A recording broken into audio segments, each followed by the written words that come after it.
Hello বন্ধুরা, আসসালামু আলাইকুম।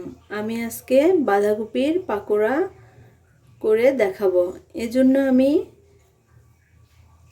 এই মতো করে বাঁধাকপিগুলো কেটে নিয়েছি। এখন আমি এখানে 3টার মতো পেঁয়াজ কুচি দিয়ে দিব,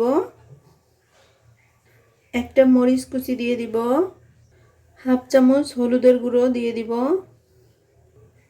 1 চামচ আমি শুকনো মরিচের গুঁড়ো দিয়ে দিচ্ছি,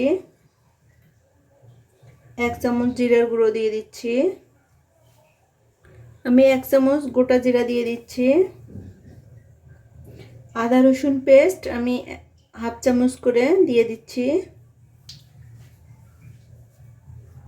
লবণ দিয়ে দিচ্ছি এখানে 1 চামচ। আমি এখানে এখন দিয়ে দিচ্ছি বেসন 1 চামচ, কর্নফ্লাওয়ার দিয়ে দিচ্ছি 1 চামচ। কর্নফ্লাওয়ার না থাকলে আপনারা চালের গুঁড়া ব্যবহার করে দিতে পারেন।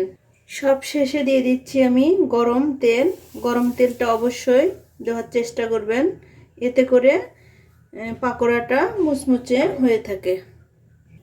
এখন সবগুলো উপকরণ ভালোভাবে মেখে নিতে হবে।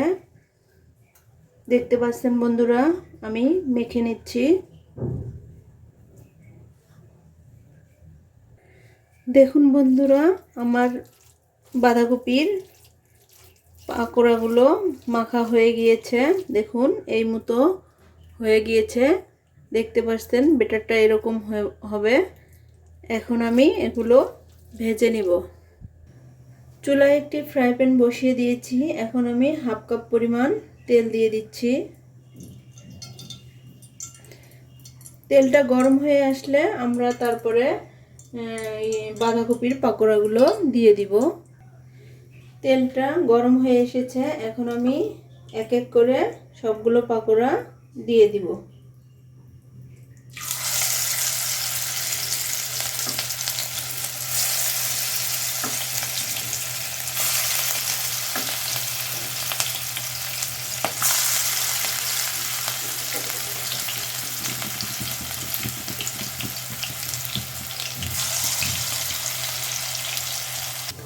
একটা পাশ হয়ে আসলে এখন এক এক করে আমি সবগুলো পাকোড়াগুলো এইভাবে করে উল্টাইয়ে দিব।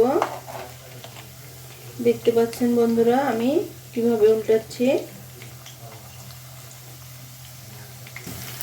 দেখুন বন্ধুরা, আমার পাকোড়াগুলো হয়ে গিয়েছে। এখন আমি এক এক করে সবগুলো পাকোড়া তুলে নিব। পাকোড়াগুলো আমি প্লেটের মধ্যে তুলে নিলাম। এটি গরম গরম পরিবেশন করবেন।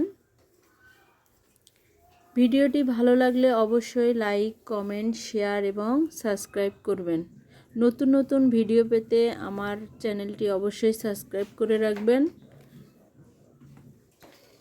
সকলকেই ধন্যবাদ জানিয়ে আমি আজকের ভিডিওটি এখানেই শেষ করছি।